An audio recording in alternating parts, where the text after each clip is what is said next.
I mean, I don't know if they're necessarily more difficult to mitigate. I think we can be really optimistic about the progress we're making as well. If you look at some of the malware that we've detected that's targeted cyber-physical systems and operational technology, industrial control systems, we've actually been able to detect and prevent a lot of that in the country. So despite that being a sector that's increasingly digitalizing, we can make progress, and I think we can be optimistic at the same time. I think from my side, it's always worth remembering, regardless of what's going on, where an adversary is based, they're coming after our network. Yeah. And that actually gives us a unique advantage because it's effectively our home turf. We've got the visibility there. We are in control of the different security mechanisms, the different security controls that we can introduce there.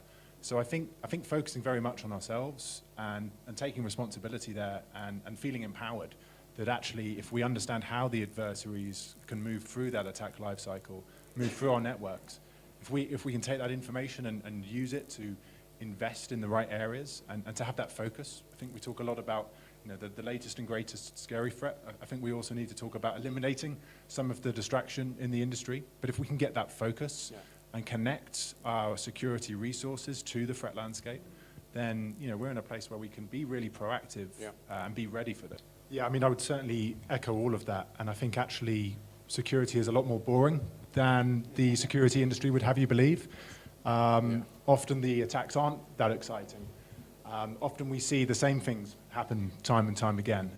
And that is actually room for optimism because, as Mark said, there's a small number of security controls, small number of things we can do that have an outsized impact.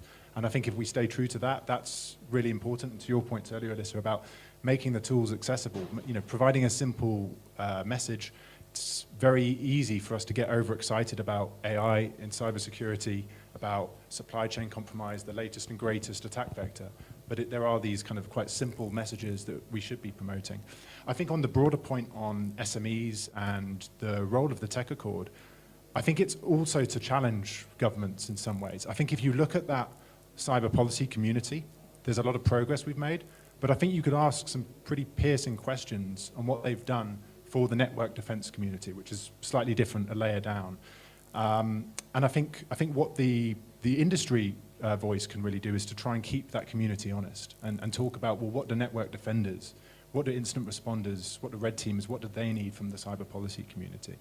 And that's really, if we can kind of build, I think if you went to Davos 10 years ago, there probably wasn't many cybersecurity talks, but they'd be talking about public-private collaboration. They'd be saying the same things that we say now, getting to a slightly more operational view, a slightly more pragmatic view that's really serious on the details. I think that's what